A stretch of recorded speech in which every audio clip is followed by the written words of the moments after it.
ஜெஃப்னாபடியன் சொந்தங்களுக்கு வணக்கம். இந்த காணொலியில் நாங்கள் பார்க்க போட விடயம் என்ன? தியாகி அறக்கொடை நிலையம் என்கின்ற டிசிடி என்ற நிறுவனத்தினை இயக்கி வர்ற தியாகராஜா என்பவர் அண்மையில் பல காணொலிகள் மூலமாக வெளிப்பட்டிருப்பார். அவர் என்னென்ன விஷயங்கள் செஞ்சார், அதனால் அவருக்கு கிடைச்ச தண்டனை என்ன, மக்கள் அதை எப்படி விமர்சித்தார்கள், உண்மையிலேயே சாதாரண ஒரு மகன் இப்படி செய்திருந்தால் அவருக்கு என்னென்ன தண்டனைகள் கிடைத்திருக்கும், அது மட்டும் இல்லாமல் அவர் மக்களுக்கு செஞ்ச நன்மைகள் என்ன, அதனால் அவருக்கு விளைந்தது என்ன, இது பற்றித்தான் இந்த காணொலியில் நாங்கள் பார்க்க போகிறோம். வாங்க காணொலிக்குள்ளே போகலாம்.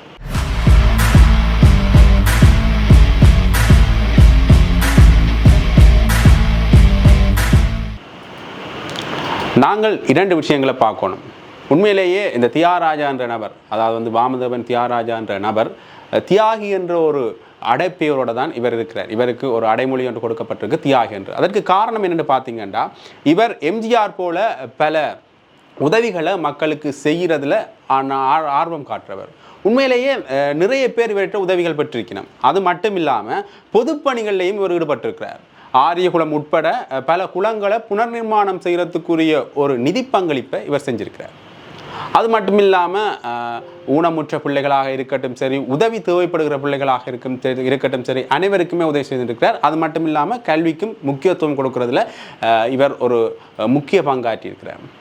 இதே மாதிரி வீட்டு திட்ட உதவிகளாக இருக்கட்டும் சரி, வெளிநாடுகளில் உயிர் நீத்தவர்கள், அதாவது வெளிநாடுகளில் உயிர் நீத்த புலம்பெயர் உறவுகளின் உடலை இங்கே கொண்டாடுறதுக்குரிய பண வசதிகளை கூட அவர் செஞ்சு கொடுத்திருக்கிறார். இப்படி இவருடைய மக்களுக்கு இவர் செஞ்ச உதவிகளின் பங்களிப்பு நாங்கள் தொடர்ந்து சொல்லிக்கொண்டே போகலாம். ஆனால் இவர் அண்மை காலமாக சமூக ஊடகங்களில் பேசுபொருளாக மாறியிருக்கிறார். அதற்கு காரணம் என்னென்னு பார்த்தீங்கன்னா, இரண்டு காரணங்கள் இருக்குது. முன்னர் ஒரு காணொலி வெளியிடப்பட்டிருந்தது. அந்த காணொலியில் நான் 5 கோடி தாரன் ரணில் விக்ரமசிங்கவுக்கு, அதாவது ஜனாதிபதிக்கு 5 கோடி தாரன், ஜாழ்ப்பாணத்தை என்னட்ட தாங்கோ நான் ஆட்சி செய்கிற என்ற மாதிரியான ஒரு கதையை அவர் முன்வச்சிருப்பார். அதாவது ஜாழ்ப்பாணத்தை தான் ஒழுங்கமைக்கிறார் என்ற மாதிரியான ஒரு கருத்தை முன்வச்சிருப்பார். இதண்ட பின்னணி என்னென்னு பார்த்தீங்கன்னா, ஒரு நாள் முதல்வர் மாதிரி ஒரு மாதத்திற்கு ஜாழ்ப்பாணத்தை தந்தால் தான் ஜாழ்ப்பாணத்தை வேறு மாதிரி மாற்றி காட்டுறேன் என்று அவர் சொல்லியிருப்பார். உண்மையிலேயே அதுவும் பேசு பொருளானது.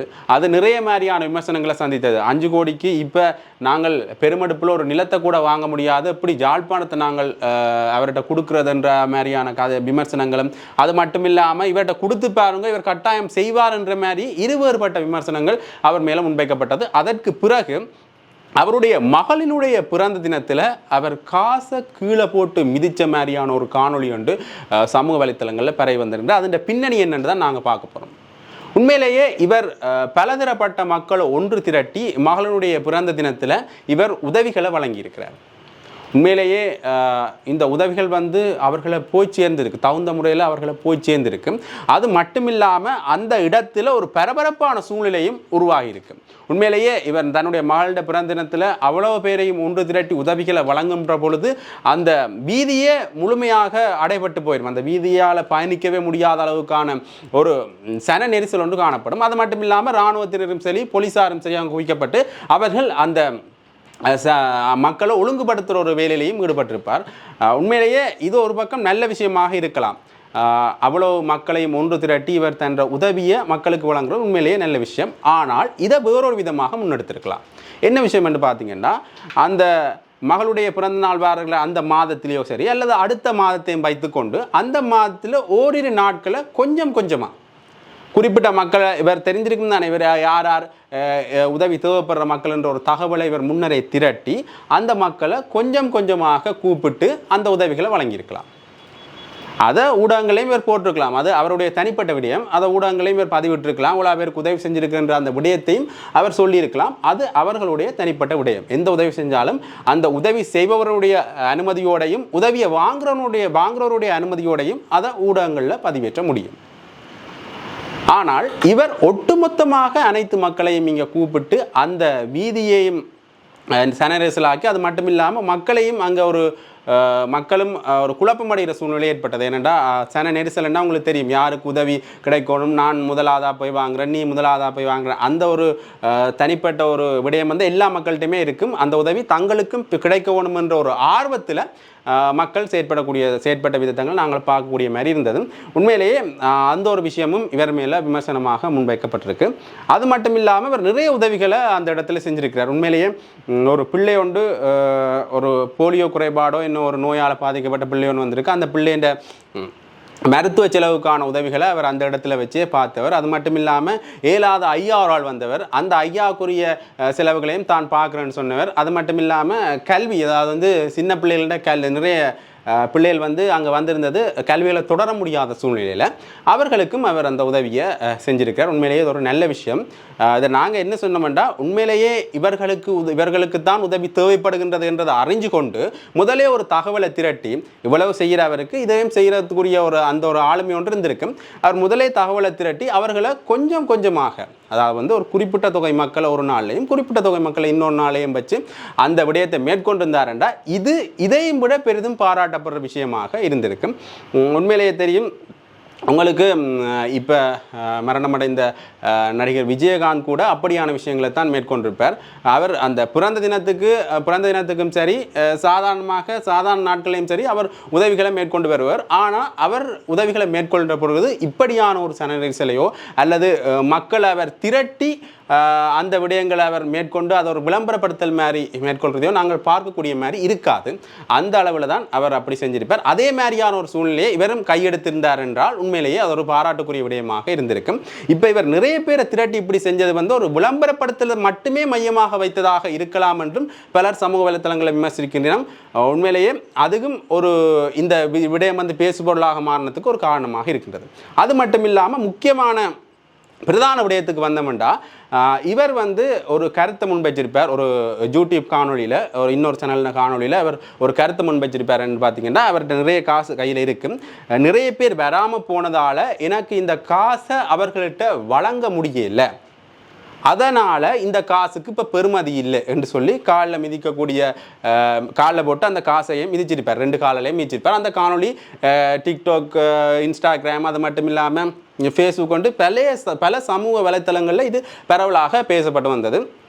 உண்மையிலே அதை பார்த்தோன்னே நிறைய பேர் இது லட்சுமியை காலில் போட்டு மிதிக்கக்கூடாது, பணம் எங்களுக்கு வராது, இப்படி மிதிக்கிறதால பல விடயங்களை இவர் எதிர்நோக்குவார், இனி வருங்காலங்களில் இவருக்கு இதற்கான தகுந்த பாடம் புகட்டப்படும் என்று சொல்லியிருந்தவை. உண்மையிலேயே இது லக்ஷ்மி, அது மட்டும் இல்லாமல் இது கிடைத்தால் நல்லமென்ற ஒரு லக்ஷ்மியை நான் காலில் போட்டு மிதிக்கக்கூடாது என்ற ஒரு விடயங்களுக்கு அப்பால், இது ஒரு சமயம் சார்ந்த ஒரு விடயமாக இருக்குது. இந்த விடயங்களுக்கு அப்பால் இந்த பணத்தினுடைய பெறுமதி அதிகமாக இருக்குது. ஏன்னா உங்களுக்கு தெரியும், நாங்கள் ஒரு 10 ரூபாயாக இருந்தால் கூட அந்த 10 ரூபாயில் நாங்கள் எங்களோட பேர் எழுதக்கூடாது. அது மட்டும் இல்லாமல் அதை கசைக்கோ கிழிச்சோ ஒரு காணொளி போட்டால் அது ஒரு தண்டனைக்குரிய குற்றம். 3 பேரோட கடவுளிய சிறை தண்டனை மட்டும் இல்லாமல் கிட்டத்தட்ட 1 கோடி ரூபாய்க்கு மேலேயான தண்டப்பணம் வந்து விதிக்கப்படும். இப்படி நாணயங்களை சேதப்படுத்தல் என்ற ஒரு பொறிமுறையின் கீழே விதிக்கப்படும். அது வந்து அவர் சேதப்படுத்தின விதத்தை பொறுத்து அவருக்கான அந்த தண்டனைகள் வந்து குறைக்கப்படலாம், கூட்டப்படலாம். மேக்சிமம் இப்படி ஒரு தண்டனை வந்து அவருக்கு கிடைக்கும். உண்மையிலேயே இது வந்து சட்ட ரீதியாகவும் தவறானது. அது மட்டும் இல்லாமல் நாங்கள் மனிதநேய ரீதியாக பார்த்தோம்னா உண்மையிலேயே இந்த பணம் கூட இல்லாமல் இன்னும் நிறைய பேர் இருக்கணும். இவர்கிட்ட காணொலியில் இவர் சில பேருக்கு நிறைய தொகைகளை வழங்கியிருப்பார். உண்மையிலேயே அவர்கள் அந்த தேவையுடைய மக்களாண்டு பார்த்தா அதுவும் சில நேரம் ஒரு சந்தேகத்துக்குரிய ஒரு விடயமாகத்தான் இருக்கிறது. ஆனால் இவர் இந்த மிச்ச காசை வச்சோன்னே என்ன செய்கிறேன்னு தெரியாமல் இவர் கீழே போட்டு மீச்சிருக்கிறார். இன்னொரு விஷயம் என்னென்னு பார்த்தீங்கன்னா, அந்த நாளில் மட்டும்தான் உதவி செய்யணுமா என்ற ஒரு கேள்வி ஒன்று எழுது. இவர் மிச்ச காசு வச்சிருக்கிறார், அது அந்த நாள் அவருக்கு பயன்படையலை. அடுத்த நாள் அதுக்கு அடுத்த நாள் இன்னும் கொஞ்சம் மக்களை கூப்பிட்டு ஒரு குறிப்பிட்ட கட்டமாக மக்களை கூப்பிட்டு அவர்களுக்கு உதவி செஞ்சுருக்கலாம்.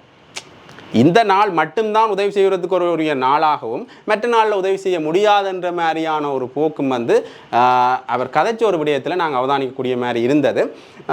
ஏனைய நாட்களையும் அவர் இந்த உதவிகளை தொடர்ந்து செஞ்சிருக்கலாம்.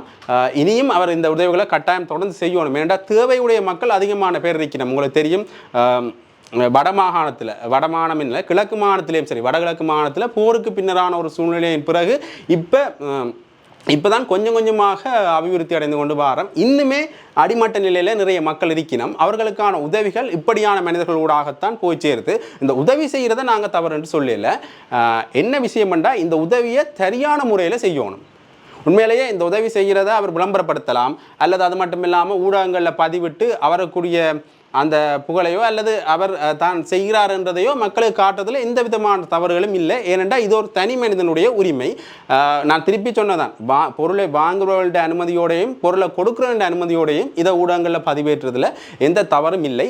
ஆனால் அதை மட்டுமே மையமாக வச்சோண்டு செய்யக்கூடாது. அதாவது இந்த விளம்பரப்படுத்தலையோ அல்லது ஊடகங்களில் இதை பதிவிடுறதையோ மட்டுமே மையமாக வச்சுக்கொண்டு இந்த பெரிய ஒரு அணிதிரண்ட மக்களோட இதை செய்கிறது தான் மற்ற பிறரால் இது ஒரு விமர்சனத்துக்குரிய விஷயமாக பார்க்கப்படுது. உண்மையிலேயே இப்படியான விமர்சனங்கள் இவர் மேலே முன்வைக்கப்பட்டாலும் கூட இவர் தொடர்ந்தும் தான் இந்த உதவிகளை செய்வார் என்று தான் சொல்லியிருக்கிறார். உண்மையிலேயே அது ஒரு மிக முக்கியமான விடயம். ஏனென்றால் பல பேர் தங்களுக்கு விமர்சனங்களை வச்சாலும் கூட அவர் தான் கட்டாயம் இதை திருப்பி செய்வார்ன்னு சொல்லியிருக்கிறார்.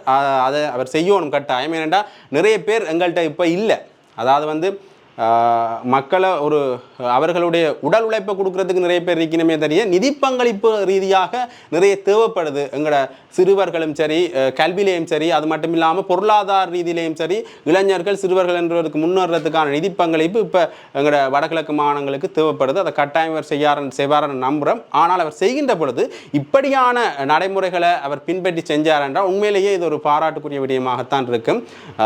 தொடர்ந்தும் அவர் இப்படி நிப்பாட்டக்கூடாது. இப்படி விமர்சனங்கள் முன்வைக்கப்படுதுன்றதுக்காக அவர் இந்த விடயங்களை நிப்பாட்டக்கூடாது. அது மட்டும் இல்லாமல் அவர் தான் செய்த விடயங்களை விளக்கி இன்னொரு காணொலியும் போட்டுப்பார். அதாவது இன்னொரு சேனலில் அவர்கிட்ட காணொலியும் நான் பார்த்தேன். நான் உண்மையிலேயே தான் இப்படித்தான் தொடர்ந்து செய்கிறேன். நான் அதை அதே மாதிரி தான் இப்போயும் இப்படி செஞ்சேன். நான் உண்மையிலேயே அந்த காலில் போட்டு மிதிச்சதுக்குரிய மன்னிப்பு காணொலி மாதிரி அந்த காணொலி இருந்தது. அதை நான் பார்த்தேன். நான் உண்மையிலேயே இந்த விஷயங்கள் தொடர்ந்து அவர் செய்யணும் கட்டாயம். ஏனெண்டா இது எல்லாராலையும் செய்ய முடியாது இந்த விடயங்களை. ஆனால் செய்கின்ற பொழுது சில விடயங்களை அவதானித்து இது ஒரு ஊடகங்களில் பதிவிடப்படுது, அப்போ நாங்கள் அதற்கேற்ற மாதிரி செய்யணும். ஏனென்றால் இது இன்னொரு ஆளுக்கு முன்னுதாரணமாக போய்விடக்கூடாதுன்றதை மனதில் வச்சவர் செஞ்சார்ன்றா உண்மையிலே நல்ல விஷயமாக இருக்கும். இவருக்கான ஆதரவுகளையும் சில பேர் தெரிவிச்சிருந்தவே, விமர்சனங்களையும் சில பேர் தெரிவிச்சிருந்தவே. உண்மையிலேயே நாங்கள் என்ன சொல்ல வாரோம்டா, இது எது எவ்வாறாக இருந்தாலும் கூட இந்த மாதிரியான விஷயங்கள் செய்கிறதுக்கு ஆட்கள் குறைவு. ஆனால் அதை செய்கின்ற பொழுது அதை சரியான முறையில் யார் யாருக்கு தேவையோ அவர்களுக்கு அந்த விடயம் போய் சேரக்கூடிய மாதிரியான விதத்தில் அளவோடு செய்யணும். அதாவது நிறைய கொடுக்கணுமென்ற அந்த விடயத்தை பற்றி நான் கதைக்கவே இல்லை. இவர்களுக்கு இந்த விஷயம் இருந்தால் இவர்கள் முன்னேறிவார்கள் என்றால் அந்த விஷயத்தை அவர்களுக்கு அந்த அளவோடு கொடுத்தா அவர்கள் அந்த இடத்துலேருந்து பிடிச்சு ஒரு தொழில் முயற்சியோ என்ன செஞ்சு முன்னேறிவார்கள். இன்னும் மிச்சம் இருக்கிற காசு மெட்டாக்களுக்கு கொடுக்கக்கூடிய மாதிரி இருக்கும். அதாவது அளவுக்கு அதிகமாக செலவழிக்காமல் அளவோடு அந்த விடயங்களையும் செஞ்சால் அதுவும் ஒரு நல்ல விடயமாக இருக்குமென்றதை தான் நான் சொல்ல வர்றேன். உண்மையிலேயே இந்த காணொலி உங்களுக்கு ஒரு முக்கியமான காணொலியாக இருந்திருக்கும்னு நினைக்கிறேன். ஏனெண்டா இதில் இந்த காணொலியின் நோக்கம் என்னென்னா, இந்த தியாகி அறக்கொடை நிலையத்தின் உரிமையாளரை நாங்கள் விமர்சனம் செய்கிறது இது என்ற நோக்கம் இல்லை. இதை பார்த்து மற்றாக்கள் இதன் மூலமாக ஒரு புரிந்துணர்வு, அதாவது அவருடைய அந்த காசை காலில் போட்டு முயற்சியதையும் சரி, அடுத்த அது யாழ்ப்பாணத்தை என்னட்டு தாங்கன்னு சொன்னதையும் சரி, அந்த விடயங்களை வச்சுக்கொண்டு அவர்கள் ஒரு தவறான புரிதலை எடுத்து விடக்கூடாதுன்றதுக்காகத்தான் இந்த காணொலி நாங்கள் எடுத்துனாங்க. ஒரு தவறான ஒரு முன்னுதாரணமாக அந்த காணொலிகள் இருக்கக்கூடாதுன்றதுக்காகத்தான் இந்த காணொலியை நாங்கள் எடுத்துனாங்க. இது பற்றியும் இந்த நாங்கள் இப்போ போட்ட காணொலி பற்றியும் உங்களுக்கு விமர்சனங்கள் இருக்கலாம். அந்த விமர்சனங்களை கருத்து பட்டியலில் சொல்லுங்க. கட்டாயம் நாங்கள் அதை ஏற்கிறதுக்கு தயாராக இருக்கிறோம். அது மட்டும் இல்லாமல் இந்த காணொலி பிடிச்சிருந்தேன்னா நீங்கள் மெட்டாக்களோட பகிர்ந்து கொள்ளுங்க. மற்றாக்களுக்கும் இது பயனுள்ள காணொலியாக இருக்கும் என்று நம்புகிறோம். தொடர்ந்து இதே மாதிரி காணொலியோடு நான் உங்களுக்கு சந்திக்கிறேன். நன்றி, வணக்கம்.